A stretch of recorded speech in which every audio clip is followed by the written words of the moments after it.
Queridos amigos, qué bendición encontrarnos una vez más para el estudio de nuestra lección. Recuerden que estamos estudiando el gran conflicto y nuestra lección para hoy se titula Los dos testigos. Pero, ¿quiénes serán estos dos testigos que se mencionan en Apocalipsis 11?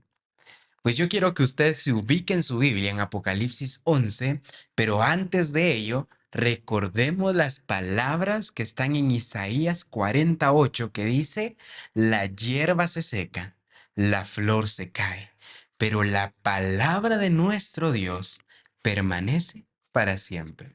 Vamos a orar. Querido Dios, gracias te damos, Señor, por tus maravillas, por lo bondadoso que eres con cada uno de nosotros y todas las cosas que haces para nuestro bien. En este momento te pido que tú nos ayudes en este estudio, que el Espíritu Santo nos dirija para discernir lo que tú quieres para nuestra vida y que podamos entender este bello mensaje que tienes para cada uno de nosotros y para cada uno de los oyentes, Señor.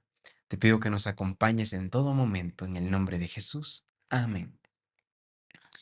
Muy bien, ahora sí en Apocalipsis 11 vamos a leer los versículos 3 al 6 y dice, y ordenaré a mis dos testigos que profeticen por 1260 días, vestidos con ropas ásperas. Estos testigos son los dos olivos y los dos candelabros que están de pie delante de Dios de la tierra. Si alguno quiere dañarlos, sale fuego de la boca de ellos y devora a sus enemigos. Si alguno quiere hacerles daño, debe morir de la misma manera. Estos tienen poder para cerrar el cielo a fin de que no llueva en los días de su profecía y tienen poder sobre las aguas para convertirlas en sangre y para herir la tierra con toda plaga cuantas veces quiera. Después de leer esto, podemos recapitular y podemos recordar lo que dice Zacarías 4, donde el profeta ve a dos olivos a ambos lados de un candelabro de oro. La misma imagen que encontramos en Zacarías 4 estamos encontrando acá, pero ahora se representa como dos testigos. ¿Pero quiénes son? Vamos a describir primero sus características.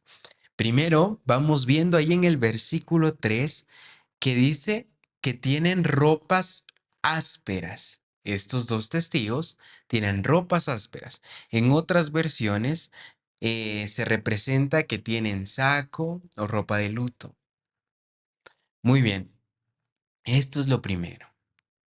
Pero, ¿qué son las ropas ásperas? ¿Se recuerdan, queridos amigos, que hemos hablado del tiempo profético de la época de oscurantismo?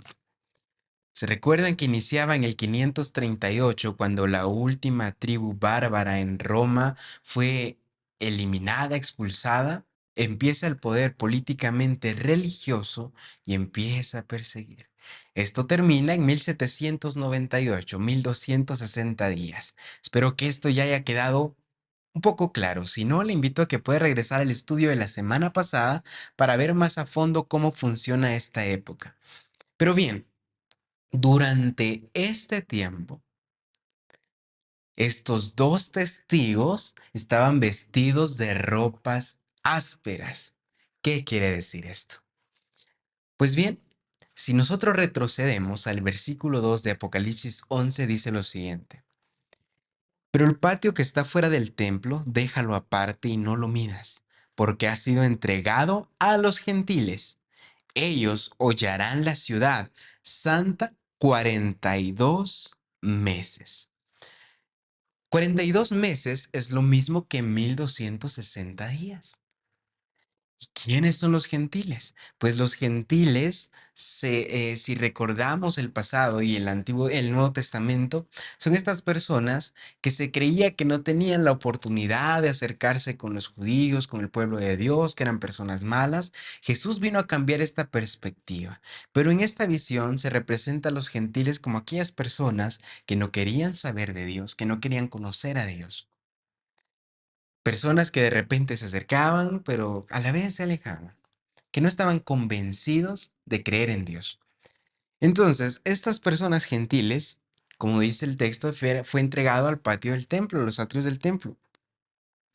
Ellos hollarán la ciudad santa 42 meses. 42 meses multiplicado por 30 días es 1260. Tal y como lo dice y lo firma el versículo 3, donde dice que los dos testigos profetizarán por 1260 días vestidos con ropas ásperas. Las ropas ásperas representan esta ropa, esta prenda, esta sábana, esta tela que oculta a los dos testigos. Pero si están ocultos, ¿cómo van a profetizar? ¿Cómo van a hablar? Estos dos testigos, queridos amigos, son el Antiguo y el Nuevo Testamento. Es la palabra de Dios, en donde encontramos en el Antiguo Testamento testimonio de lo que es nuestro Dios, y en el Nuevo Testamento se reafirma este carácter amoroso de nuestro Padre Celestial. Estos son los dos testigos, dan testimonio de lo que Dios es, pero sigamos viendo las características. Vemos en el versículo 4 que se reafirma lo de Zacarías capítulo 4, donde habla de dos olivos. En el versículo 5 dice, si alguno quiere dañarlos, sale fuego de la boca de ellos y devora a sus enemigos. Si alguno quiere hacerles daño, debe morir de la misma manera. Estos tienen poder para cerrar el cielo a fin de que no lluevan los días de su profecía, y tienen poder sobre las aguas para convertirlas en sangre y para herir la tierra con toda plaga cuantas veces quieran. Ahora bien, ya leímos esto. ¿Cómo tienen poder, ahora que ya sabemos el Antiguo y el Nuevo Testamento, es decir, la Biblia, cómo tiene el poder de convertir el agua en sangre para herir la tierra, y cómo puede cerrar el cielo para que no llueva? ¿Cómo puede pasar esto? Pues recordemos a Elías. Este hombre de Dios dijo que no caería lluvia sobre Israel, y entonces, en respuesta a su oración, no hubo lluvia durante 3 años y medio. Pero yo le hago la pregunta, ¿es lo que dijo Elías o es lo que Dios dijo a través de Elías? Claro, es la palabra de Dios la que se lleva a cabo en cumplimiento de estas decisiones. Elías pudo decir, pero quien autorizó, quien permitió y quien dirigió estas palabras fue Dios, es decir, la palabra de Dios.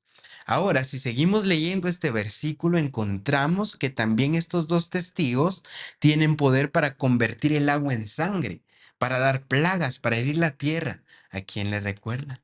A Moisés. ¿Y acaso Moisés, él tenía el poder en sí mismo de decidir qué iba a pasar con Egipto en aquel entonces? ¿Qué iba a pasar con el faraón? ¿Acaso él tenía el poder de poner las plagas? Claro que no. Era Dios mismo, su propia palabra, pero utilizada en labios de Moisés. Es la palabra de Dios la que tiene poder de todo esto. Pero entonces ya sabemos que estamos hablando de la Biblia.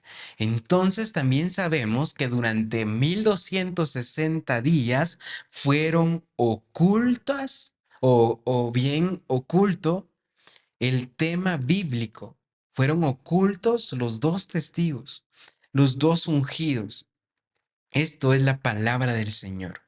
Entonces, vemos en estos 1260 días cómo es que ahora, 1260 años, la palabra de Dios se vistió de cilicio, de oscuridad, y en medio de esa oscuridad predicaban. En medio de esa oscuridad seguían profetizando. ¿Qué era lo que pasaba? Pues queridos amigos, todos aquellos que han decidido guardar la palabra de Dios en su vida, entienden que deben seguir el plan divino. Entienden que deben seguir lo que Dios ha estipulado en su palabra, y por ende esto nos ayudará a tener una mejor vida tomados de la mano de Dios.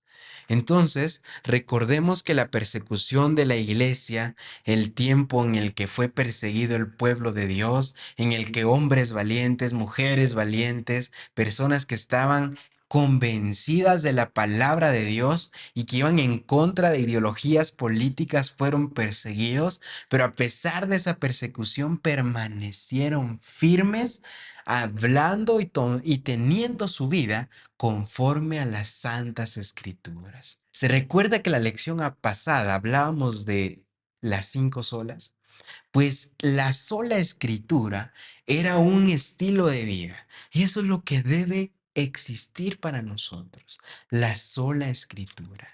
Satanás ha utilizado durante mucho tiempo estrategias para querer ocultar la Biblia, para querer destruirla. Entonces hemos visto que esta Biblia, que estos dos testigos estuvieron ocultos por tanto tiempo bajo tradiciones, bajo costumbres, bajo ideología política, pero la palabra de Dios nunca se acaba, es eterna y por eso recordamos Isaías 48. Ahora es momento de que nosotros creamos en esa palabra. Pero bien, si nosotros seguimos leyendo ahora Apocalipsis 11, vamos a ver del versículo 7 al 9 que nos habla de que los dos testigos son asesinados. Dice lo siguiente. Cuando hayan acabado su testimonio, la bestia que sube del abismo hará guerra contra ellos, los vencerá y los matará.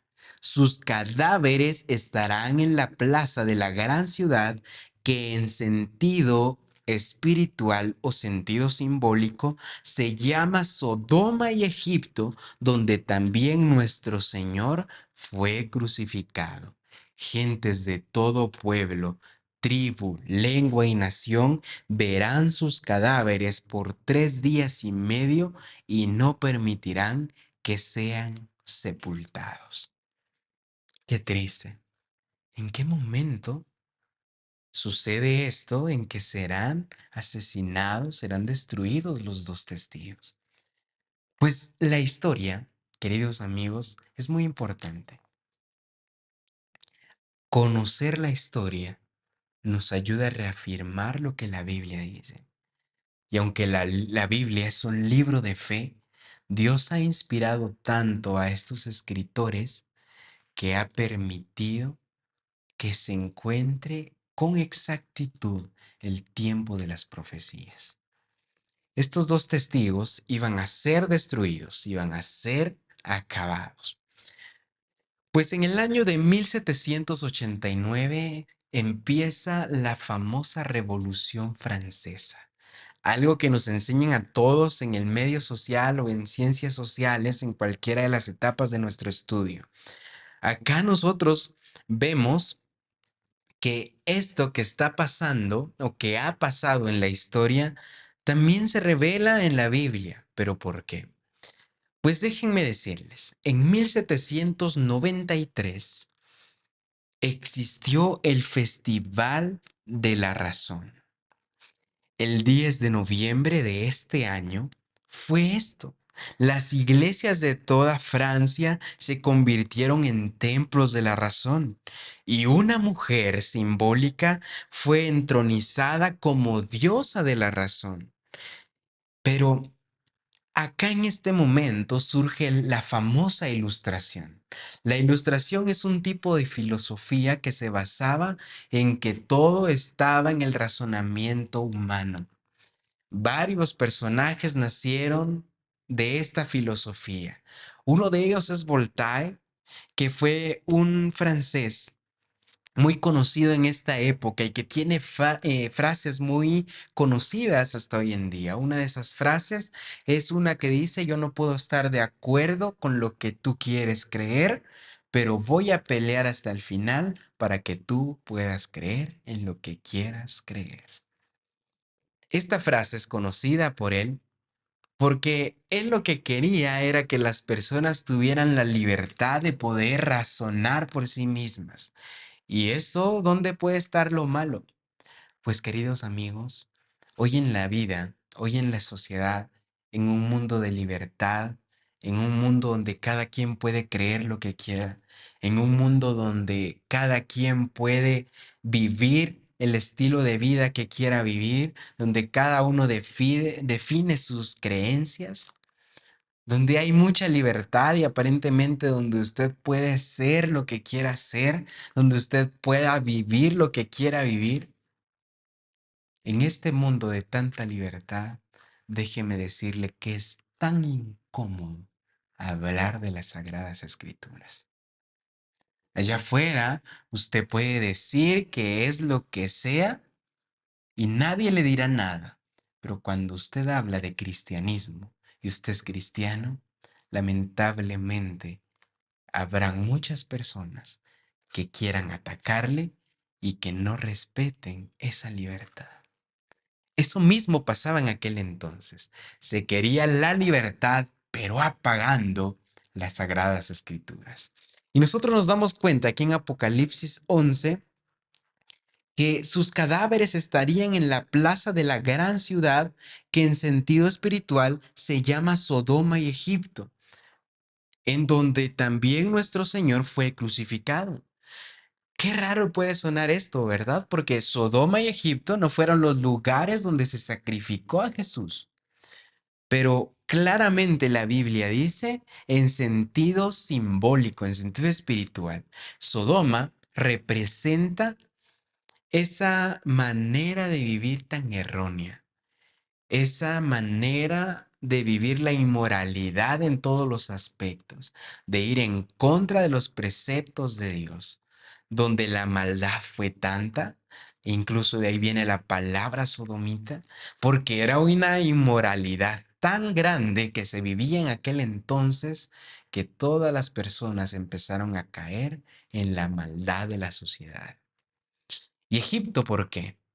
Pues Egipto representa la incredulidad. Se recuerdan que un faraón dijo allá en Números, se menciona esto, y él dice, yo no conozco a este Jehová, yo no sé quién es. Entonces, esto representa Egipto. Las personas no creían en Dios. Estas personas tenían muchos dioses, pero no creían en el Dios verdadero. Representa la incredulidad. Entonces, estos cadáveres de estos dos testigos iban a ser expandidos en la plaza de la gran ciudad. Entonces, ¿a qué se refiere esto? Pues déjenme decirles que en la Revolución Francesa, allá en 1789, empieza algo en donde se ataca al cristianismo. Y en un momento de esta época, de entre 1789 en adelante hasta 1797, podemos encontrar que la Biblia fue quemada en una plaza pública, que la Biblia fue tomada, fue rota, fue quemada, fue destruida de un montón de maneras. De ahí nace la famosa guillotina en esa revolución.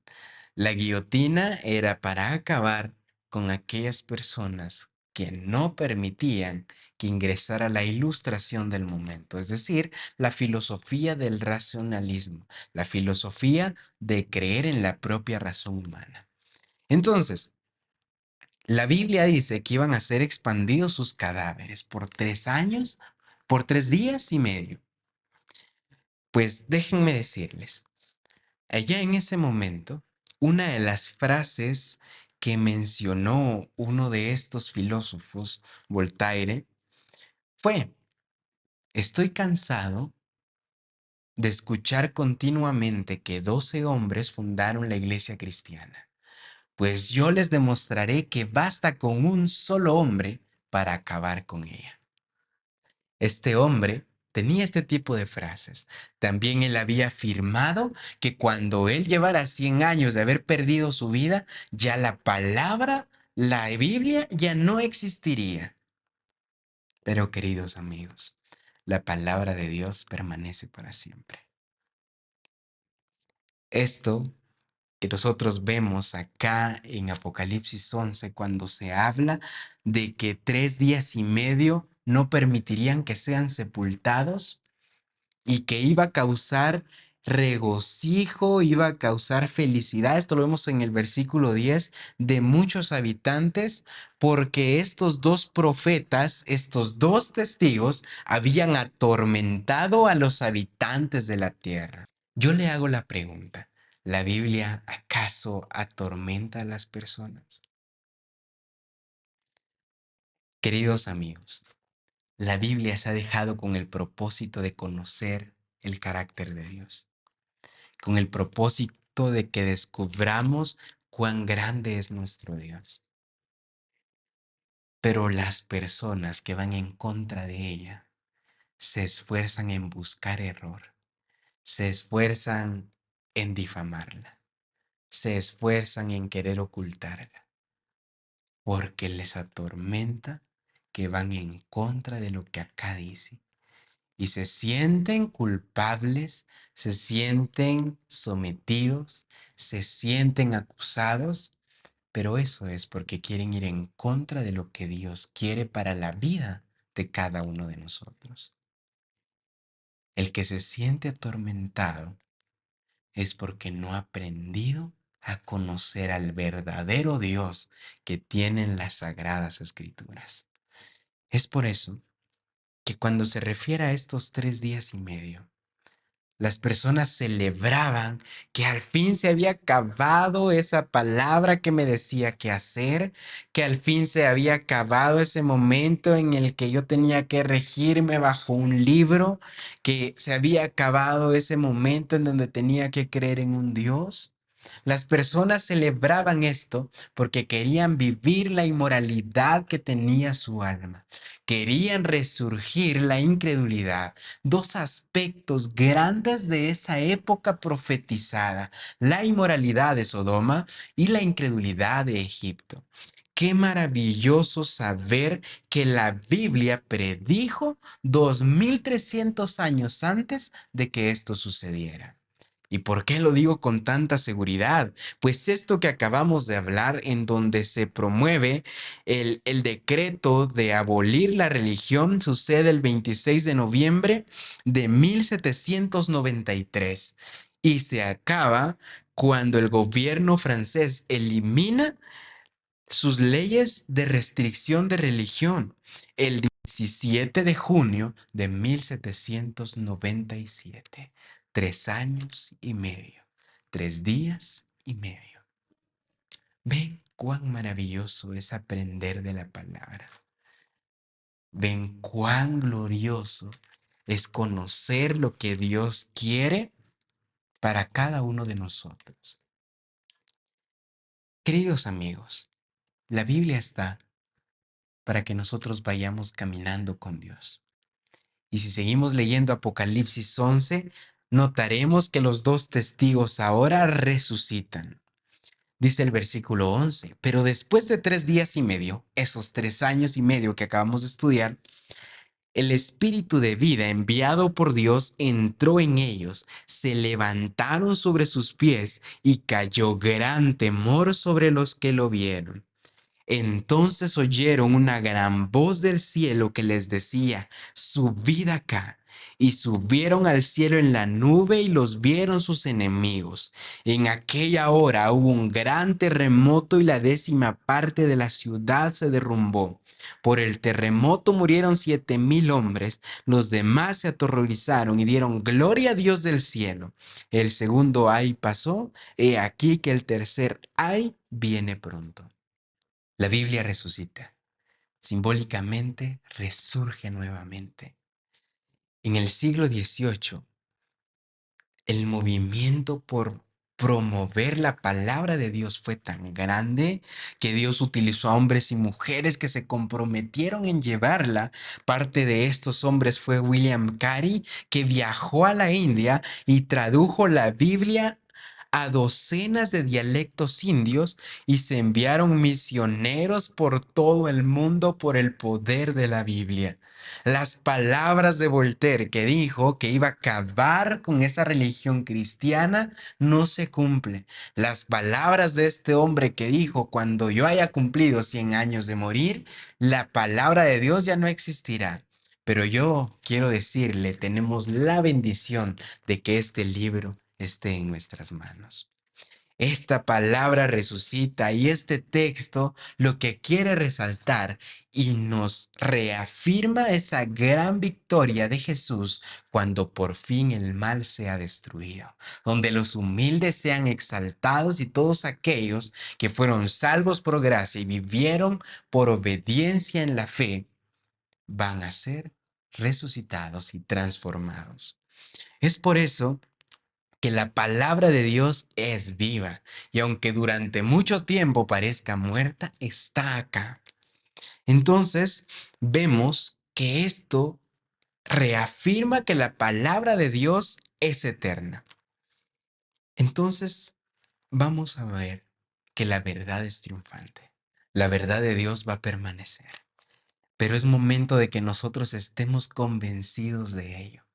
Aprendamos que en la palabra de Dios conocemos el carácter de aquel que nos amó primero, de aquel que envió a su Hijo por salvación de nosotros, de aquel que durante mucho tiempo ha estado preocupado por la salvación de su pueblo. Pero ese regalo de la salvación ya está para nosotros. Es momento de que lo aceptemos, que vivamos aferrados a la palabra de Dios. Y yo con esto finalizo. Satanás se ha esforzado tanto, queridos amigos, por querer ocultar la Biblia, por querer destruirla, y ha fracasado. Pero en medio de su fracaso, grandes hombres se han perdido. Primero, la persecución de la palabra de Dios y del pueblo de Dios. Se esforzó tanto por martirizar, por hacer sufrir, por acusar al pueblo de Dios. Al ver que esto no le funciona, continuó con su plan en contra de las sagradas escrituras, pero ahora con la difamación, utilizando este libro conforme a los intereses políticos religiosos de esa época, conforme a los deseos del humano. Muchas personas utilizaron la Biblia a su propio interés, a su propia metodología. Y todos aquellos que la utilizaban conforme a lo que decía, tal y como es, fueron perseguidos. Pero la difamación ha estado presente para dar a conocer un Dios equivocado. Por eso es importante que nosotros estudiemos, que entremos y conozcamos realmente a quién adoramos, a nuestro Dios eterno. Y esto ha pasado y lo hemos estudiado. Pero el tercer ataque de Satanás para las sagradas escrituras hoy en día es la distracción, el alejarnos del estudio de la Biblia. La distracción ha sido una estrategia muy funcional para el enemigo. Hoy en el mundo tenemos tanto en qué ocuparnos en nuestro tiempo. El celular, la televisión, la música, un estilo de vida alejado a lo que Dios quiere para nosotros. Y nos preocupamos muy poco por estudiar las sagradas escrituras. Vivimos tanto en creer lo que nos dicen y no lo que hemos estudiado. Vivimos tanto en seguir métodos religiosos que hemos aprendido, pero no tenemos fundamento bíblico. Yo quiero preguntarle a ¿usted por qué cree en lo que cree? ¿Con qué fundamento bíblico cree en lo que está creyendo? ¿Con qué fundamento bíblico tiene su estilo de vida? Estas preguntas es para análisis personal, porque la distracción ha sido un arma muy fuerte. Y no digo que nos vayamos y enfoquemos todo el tiempo en estar leyendo, leyendo, leyendo, leyendo, ampliando nuestro conocimiento, porque la Biblia es de estudio, pero también de acción. La Biblia es de conocerla y llevarla al mundo, pero más que llevarla con palabras, darla con testimonio, porque eso es la palabra de Dios, los dos testigos de nuestro Señor. Evitemos la distracción. Para todo hay tiempo, pero el tiempo más importante es el que le dedicamos a Dios. Mas poned primeramente el reino de Dios y su justicia, y todas las demás cosas vendrán por añadidura. Vamos a despedirnos con una oración. Querido Dios, gracias te doy, Señor, porque nos permites finalizar un estudio más. Hemos aprendido de estos dos testigos, de tus sagradas escrituras. Ayúdanos, Señor, a poder conocerte cada día más en estos textos, en esta inspiración que tú dejaste, en estos escritos en donde podemos aplicar un estilo de vida guiándonos por lo que tú quieres para cada uno de nosotros. Guárdanos, Padre, de todo mal, ayúdanos a sobrellevar las pruebas y no nos dejes caer en tentación, Señor. Sabemos que como humanos somos débiles, pero es momento de reafirmarnos contigo, utilizando tus sagradas escrituras, pero acoplándonos nosotros a ellas y no querer aplicar la escritura solo a lo que a nosotros nos interesa.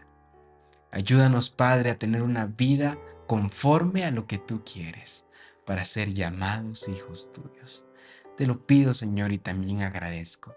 En el bendito nombre de Cristo Jesús. Amén. Dios los bendiga. Nos vemos acá la próxima semana. Vamos a estudiar más de este gran conflicto con el título Motivados por la Esperanza. Acá nos vemos.